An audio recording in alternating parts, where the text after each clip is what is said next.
Good morning dear students. मैं आशा करता हूँ कि आप लोग बिल्कुल फिट होंगे और अपने अध्ययन में पूरी रुचि के साथ तल्लीन होंगे। पार्टनरशिप चैप्टर पढ़ने की सीरीज़ में आज हम जिस नवीन टॉपिक पर आपसे डिस्कस करेंगे उसका नाम है इन्वेस्टमेंट फ्लैक्चुएशन रिजर्व, विनियोग उच्चावचन संचय।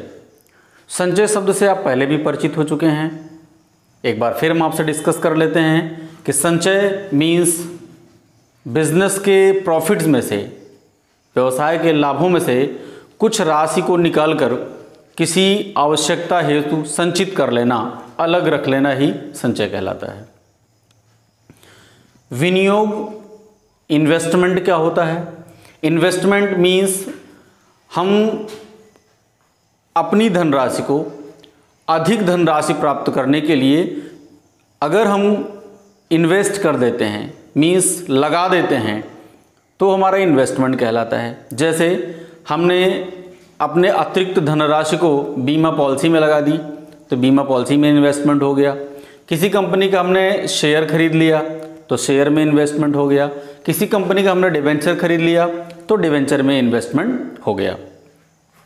इन्वेस्टमेंट आप समझ गए होंगे कि व्यक्ति अपनी आवश्यकता की पूर्ति के अलावा बची हुई राशि को अतिरिक्त धनराशि प्राप्त करने के लिए वो अतिरिक्त धनराशि चाहे ब्याज के रूप में प्राप्त करनी हो या लाभांश के रूप में प्राप्त करनी हो, अगर अतिरिक्त धनराशि को किसी दूसरी जगह नियोजित करने को ही विनियोग कहते हैं। इसको इंग्लिश में इन्वेस्टमेंट कहते हैं।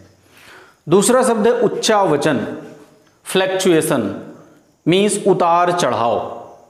ठीक है, विनियोग के मूल्य में उतार चढ़ाव के लिए किया गया संचय विनियोग उच्चावचन संचय कहलाता है।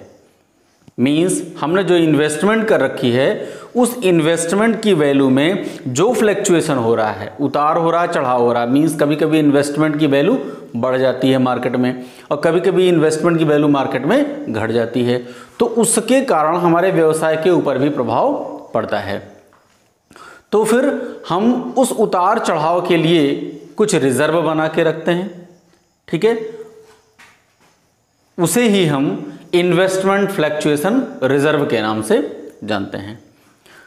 थियरी के रूप में लिखने के लिए आप लिखेंगे, चूंकि फर्म में विनियोग लागत मूल्य पर दिखाए जाते हैं। जो हमारी फर्म होती है उसमें हम इन्वेस्टमेंट को किस पर दिखाते हैं? कास्ट प्राइस पर ना, उसके रियल प्राइस पर दिखाते हैं। परंतु इनके बाजार मूल्य में हमेशा परिवर्तन होता रहता है, लेकिन जो मार्केट प्राइस है वो फ्लैक्चुएट करती रहती है। मार्केट में किसी भी वस्तु का मूल्य स्टेबल नहीं रहता, वो घटता रहता है और बढ़ता रहता है। इसी तरह से इन्वेस्टमेंट की वैल्यू भी फ्लैक्चुएट होती रहती है। ऐसी स्थिति में विनियोग के लागत मूल्य में हुई कमी की पूर्ति के लिए जो विनियोग की कास्ट प्राइस है उसमें जो कमी हो रही है उसकी पूर्ति के लिए एक फर्म अपने लाभ में से कुछ राशि अंतरित कर, मीन्स ट्रांसफर कर, विनियोग उच्चावचन संचय इन्वेस्टमेंट फ्लैक्चुएशन रिजर्व का निर्माण करती है। मीन्स कोई भी फर्म क्या करती है? अपने प्रॉफिट्स में से अमाउंट्स को निकालकर इस फंड का क्रिएशन करती है, इसका निर्माण करती है। इसका उपयोग, इसका जो यूज करते हैं विनियोग के मूल्य में हुई कमी को पूरा करने के लिए किया जाता है।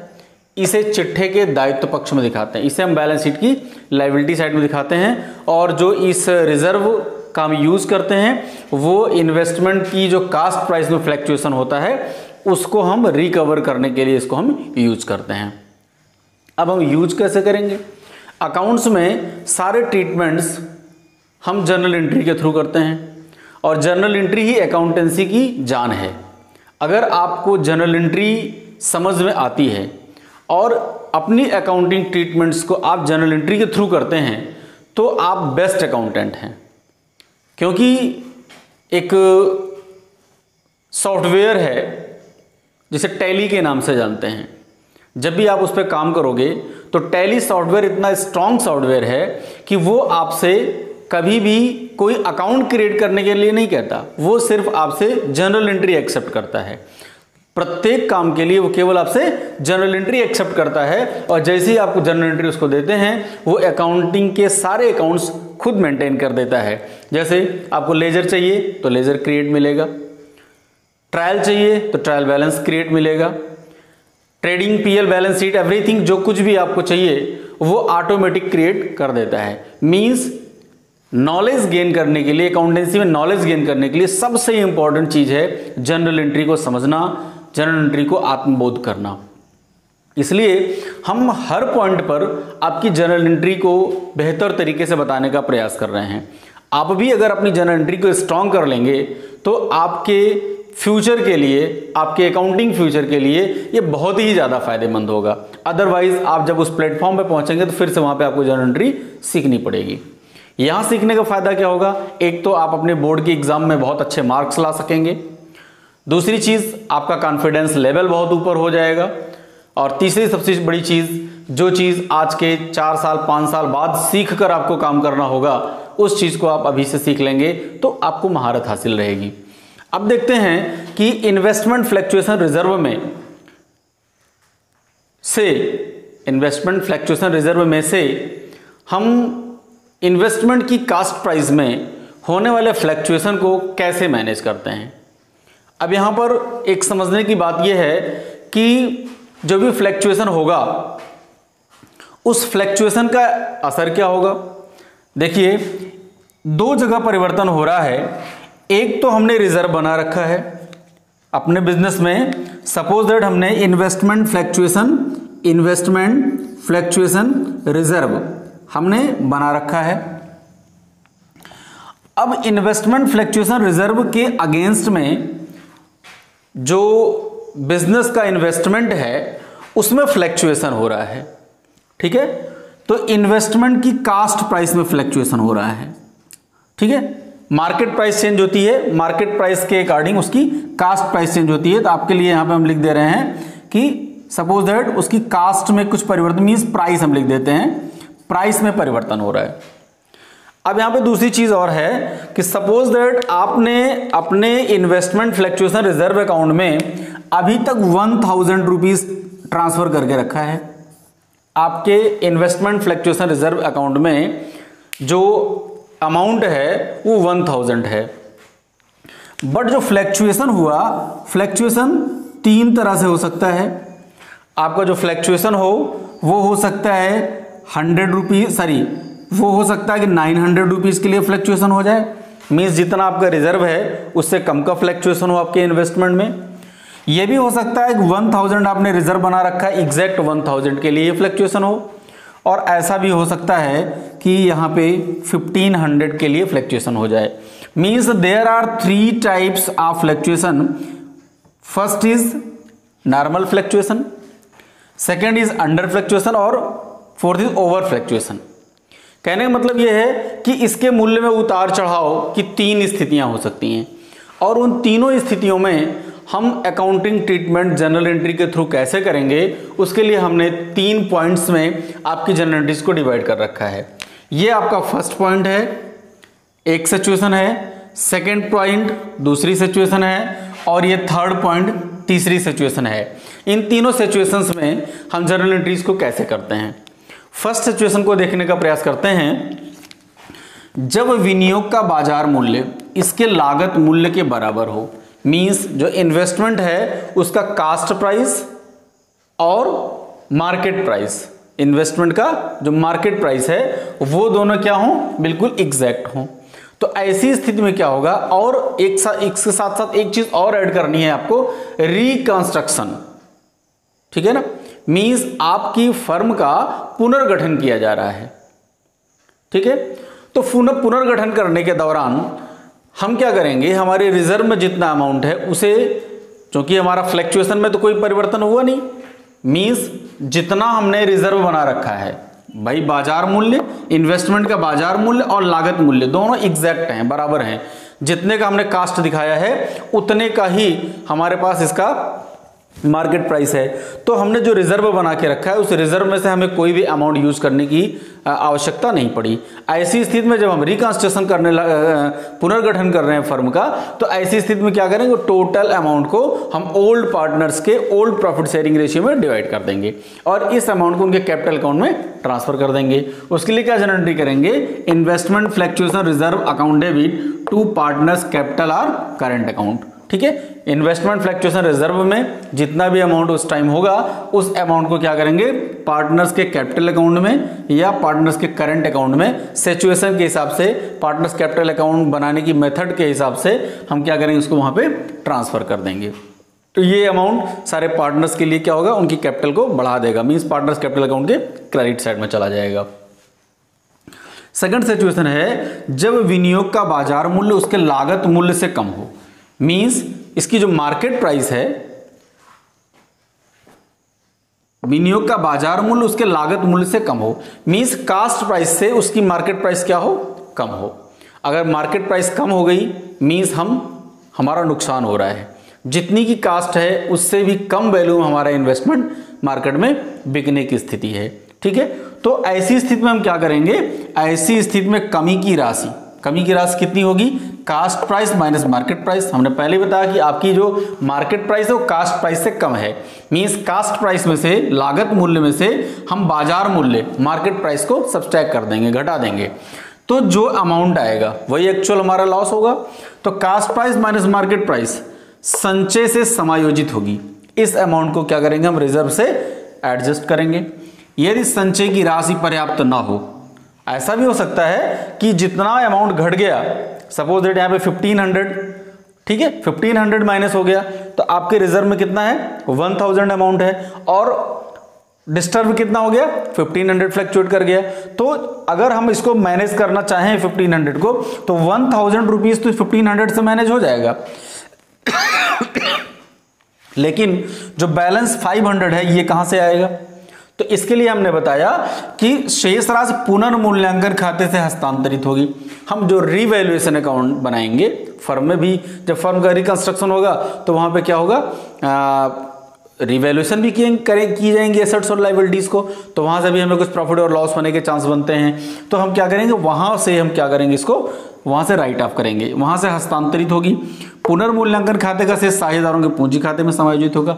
अल्टीमेटली जो ये कम पड़ रहा है, जो मार्केट प्राइस में और कास्ट प्राइस के बीच में जो डिफरेंस आ रहा है, जो लॉस हो रहा है, उस लॉस को अल्टीमेटली जो इफेक्ट पड़ेगा वो जाके पार्टनर्स के ऊपर पड़ेगा। मींस हम सबसे पहले क्या करेंगे, इस जो कम पड़ रहा है अमाउंट उसको रिवैल्यूएशन अकाउंट से ट्रांसफर करेंगे, और रिवैल्यूएशन अकाउंट का जो अमाउंट होगा वो पार्टनर्स कैपिटल अकाउंट में ट्रांसफर होगा। इसका मतलब क्या है, लॉस होगा रिवैल्यूएशन अकाउंट में वो भी पार्टनर्स को मिलेगा, प्रॉफिट होगा तो कम होगा या ज्यादा होगा वो भी पार्टनर्स को मिलेगा। अल्टीमेटली इसका जो इफेक्ट होगा वो किसके ऊपर जाएगा, पार्टनर्स के ऊपर जाने वाला है। तो वहां कोई स्थिति को देखेंगे, फर्स्ट पॉइंट को हम देखेंगे। फर्स्ट पॉइंट में कहा जा रहा है विनियोग के मूल्य में कमी की राशि विनियोग उच्चावचन संचय से कम होने पर, मींस जो हम इस इफेक्ट की बात कर रहे हैं, यहां पे जो फ्लैक्चुएशन हुआ रिजर्व अकाउंट में हमने जितना अमाउंट रखा है उससे कम हमारा ये इन्वेस्टमेंट में फ्लैक्चुएशन हुआ, मींस जो भी मार्केट प्राइस में कमी आई, वो मार्केट प्राइस में कमी, उसकी कास्ट प्राइस और मार्केट प्राइस को जब हमने सब्सट्रैक्ट किया तो जो अमाउंट आया, जो कमी आई, वो हमारे रिजर्व के अमाउंट से कम आई। मींस इस 1000 में से 900 को अगर हम राइट ऑफ कर दें इन्वेस्टमेंट के लिए अपने, फिर भी 100 रुपीज हमारे पास बच जाएंगी, ठीक है। तो वहां पर हम क्या जनरल एंट्री करेंगे, वहां पर एंट्री करने के लिए investment fluctuation reserve account debit, ठीक है। हमारे इन्वेस्टमेंट फ्लक्चुएशन रिजर्व अकाउंट में कितना अमाउंट है, सपोज 1000 अमाउंट है। हम इसी जनरल एंट्री पे इसको रखकर दिखा देते हैं आपको। Investment fluctuation reserve account debit कितना, 1000, हमने रिजर्व अकाउंट में जितना अमाउंट था उसको ले लिया।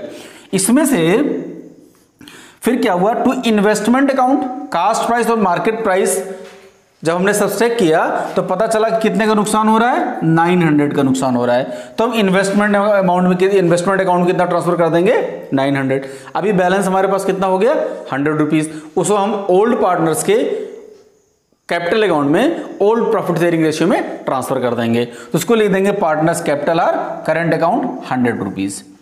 ये सिचुएशन आपको समझ में आ गई होगी। इस सिचुएशन के अकॉर्डिंग क्या है कि जो इन्वेस्टमेंट हमारा है एसेट्स के रूप में, जो हमारा इन्वेस्टमेंट है, इन्वेस्टमेंट की कास्ट प्राइस और मार्केट प्राइस का जब हमने डिफरेंस निकाला तो इसकी जो मार्केट प्राइस है वो इतनी कम है कि हमारे जो इन्वेस्टमेंट फ्लक्चुएशन रिजर्व अमाउंट में अकाउंट में अमाउंट पड़ा हुआ है उससे कम है। ठीक है, मीन सिचुएशन क्या, 1000 रिजर्व में है और कमी कितनी हुई 900 की, तो अभी भी 100 रुपीज बच गए। उस 100 रुपीज को हम पार्टनर्स कैपिटल अकाउंट में ट्रांसफर करेंगे और उसके लिए जनरल एंट्री करेंगे, investment fluctuation reserve account debit to investment account to partners capital or current account. Next situation है आपकी सेकंड नंबर की सिचुएशन की अगर हम बात करें तो सेकंड नंबर में यहां पे कह रहा है विनियोग के मूल्य में कमी की राशि, जो इन्वेस्टमेंट की वैल्यू में कमी हो रही है, विनियोग उच्चावचन संचय के बराबर हो। मीन्स हम इस सिचुएशन की बात कर रहे हैं, जितना हमने रिजर्व कर रखा है हमारा जो कमी आ रही है इन्वेस्टमेंट की वैल्यू में उतनी ही कमी आ रही है। 1000 है तो 1000, तो हम क्या करेंगे 1000 रुपीज टोटल अपने फ्लक्चुएशन अकाउंट से निकालेंगे, इन्वेस्टमेंट फ्लक्चुएशन अकाउंट से, और इस 1000 को हम क्या करेंगे इन्वेस्टमेंट अकाउंट में ट्रांसफर कर देंगे। जनरल एंट्री हमारी हो जाएगी investment fluctuation reserve account debit to investment account. Entry आपको समझ में आ गई होगी। इसकी एक थर्ड पोजीशन है, विनियोग के मूल्य में कमी, जो इन्वेस्टमेंट की वैल्यू में कमी आ रही है विनियोग उच्चावचन संचय से अधिक होने पर। मींस हम इस थर्ड पोजीशन की बात कर रहे हैं। मींस जितना हमने investment fluctuation reserve amount account में हमने अमाउंट रख रखा है, इन्वेस्टमेंट की वैल्यू में जो फ्लक्चुएशन हुआ है उसके कारण ज्यादा का नुकसान हो गया, 1500 का लॉस हो गया। ठीक है, अब 1500 का लॉस हो जाएगा तो ये हमने यहाँ पे जो बात बताई थी वो अप्लाई कर जाएगी। 1500 का लॉस होने का मतलब क्या है, 1000 तो हम रिजर्व अकाउंट से मैनेज कर लेंगे, 500 को हम रिवैल्यूएशन अकाउंट से मैनेज करेंगे और टोटल हमारा 1500 मैनेज हो जाएगा। इसके लिए एंट्री क्या करेंगे, investment fluctuation reserve account debit, यहाँ पे हम क्या मेंशन करेंगे 1000, क्योंकि हमारे इन्वेस्टमेंट फ्लक्चुएशन रिजर्व अकाउंट में कितना है 1000 है। कितना कम पड़ रहा है 500 को रिवैल्यूएशन अकाउंट से मैनेज करेंगे तो revaluation account debit 500 to investment में कितने का फ्लक्चुएशन आया है 1500 का, यहां पर आप देख रहे होंगे। ठीक है, इस तरह से एंट्री बन जाएगी investment fluctuation reserve account debit revaluation account debit to investment account. ठीक है, ये तो नहीं हमारे पास दो सिचुएशन। पहली सिचुएशन में आपने देखा था कि जब विनियोग का बाजार मूल्य लागत मूल्य के बराबर हो, मींस बाजार मूल्य और लागत मूल्य दोनों बराबर हैं तो हमें इन्वेस्टमेंट फ्लक्चुएशन रिजर्व अकाउंट को यूज करने की आवश्यकता ही नहीं पड़ी। सेकंड मेथड में आपने देखा कि जो हमारे इन्वेस्टमेंट फ्लक्चुएशन रिजर्व अमाउंट में अकाउंट में अमाउंट है वो कभी वो मार्केट प्राइस के अकॉर्डिंग कम हो गया, कभी ज़्यादा हो गया और कभी इक्वल रहा। थर्ड सिचुएशन क्या है, ऐसी भी सिचुएशन हो सकती है कि कंपनी की स्थिति बहुत अच्छी हो और कंपनी के जो इन्वेस्टमेंट्स हों वो इन्वेस्टमेंट मार्केट में धूम मचा रहे हों, मींस जितनी उनकी कास्ट प्राइस है उससे वो बहुत ज़्यादा वैल्यू पर मार्केट में ट्रेडिंग किए जा रहे हों, मार्केट प्राइस उनकी कास्ट प्राइस से बहुत ज़्यादा हो। तो ऐसी स्थिति में क्या करेंगे, जब विनियोगों का बाजार मूल्य उनके लागत मूल्य से अधिक हो, means market price cost price से ज़्यादा हो, विनियोग उच्चावचन की संपूर्ण राशि साझेदारों के पूंजी खाते में अंतरित करने पर। भाई जितना अमाउंट हमने रिजर्व अकाउंट में बना के रखा है, अब चूंकि मार्केट में हमारे डिवेंचर हमारे इन्वेस्टमेंट की वैल्यू ज़्यादा हो गई तो अब हमें क्या है इस अमाउंट को जो हमने इन्वेस्टमेंट फ्लक्चुएशन रिजर्व अकाउंट में रख रखा है, इस अमाउंट को इसे हमें किसी को देना तो है नहीं। ठीक है, इसे हमें कहीं मैनेज भी नहीं करना है तो हम क्या करेंगे सारे के सारे अमाउंट को पार्टनर्स कैपिटल अकाउंट में ट्रांसफर कर देंगे। तो वहां पे एंट्री करेंगे investment fluctuation reserve account debit to partners capital or current account. Means 1000 rupees हमने मान लीजिए रिजर्व रखा है और मार्केट में हमारे इन्वेस्टमेंट की वैल्यू ज़्यादा है तो हमें इस अकाउंट में रखे हुए पैसे को यूज नहीं करना है तो हम क्या करेंगे रिकंस्ट्रक्शन के टाइम पे सारे पार्टनर्स में डिवाइड कर देंगे। और आप देख रहे होंगे ये जनरल एंट्री और ये जनरल एंट्री दोनों बिल्कुल सेम है, क्योंकि यहाँ पे भी वही है कि यहाँ पे बराबर था तो यूज नहीं करना पड़ा और यहाँ पे मार्केट प्राइस ज़्यादा हो गई फिर भी यूज नहीं करना पड़ा। तो दोनों सिचुएशन में जनरल एंट्रीज क्या होंगी हमारी सेम होंगी। सेकंड सिचुएशन इस पे क्या अप्लाई करती है कि विनियोग के मूल्य में वृद्धि पुनर्मूल्यांकन खाते में अंतरित करने पर। ठीक है, मींस जो इन्वेस्टमेंट की वैल्यू में जो ग्रोथ हो रही है, जो वृद्धि है, जो कास्ट प्राइस से मार्केट प्राइस जो ज़्यादा है उस अमाउंट, वो चूंकि अमाउंट हमारे लिए फायदेमंद है। अभी तक क्या होता था, जब मार्केट प्राइस कास्ट प्राइस से कम हो जाती थी तो हम उसको लॉस मानते थे, लेकिन अगर हमारी मार्केट प्राइस हमारी कास्ट प्राइस से ज़्यादा हो जा रही है तो हमारे लिए प्रॉफिट होगा। प्रॉफिट को हम क्या करते हैं, रिवैल्यूएशन अकाउंट के कहाँ करें, क्रेडिट साइड में ट्रांसफर कर देते हैं। तो उसके लिए जो एंट्री करेंगे, investment account debit to revaluation account. अभी रिवैल्यूएशन अकाउंट पे हम इसके जस्ट बाद वाली वीडियो में आपसे विस्तृत तरीके से चर्चा करेंगे, तो आपका ये कॉन्सेप्ट वहां पे थोड़ा और क्लियर हो जाएगा। तो रिवैल्यूएशन अकाउंट में इन्वेस्टमेंट के द्वारा जो फ्लक्चुएशन हो रहा है, मींस जो इन्वेस्टमेंट की वैल्यू में ग्रोथ हो रही है, उस अमाउंट को हम रिवैल्यूएशन अकाउंट में ट्रांसफर करते हैं। अभी देखो, जब लॉस हुआ था तो हमने रिवैल्यूएशन अकाउंट से इसको रिकवर किया था। कहां पर रिकवर किया था, यहां पर। देखिए लॉस हुआ था तो हमने 500 यहां से निकाला था, तो जाहिर सी बात जब फायदा होगा तो उस फायदे को रिवैल्यूएशन अकाउंट के क्रेडिट साइड में। यहां पे क्या हुआ, हमने जब लॉस हुआ था निकाला था तो रिवैल्यूएशन अकाउंट को डेबिट किया था। अब यहां पे क्या हो रहा है, फायदा हो रहा है तो इसको हम क्या करेंगे, रिवैल्यूएशन अकाउंट के क्रेडिट साइड में डालेंगे।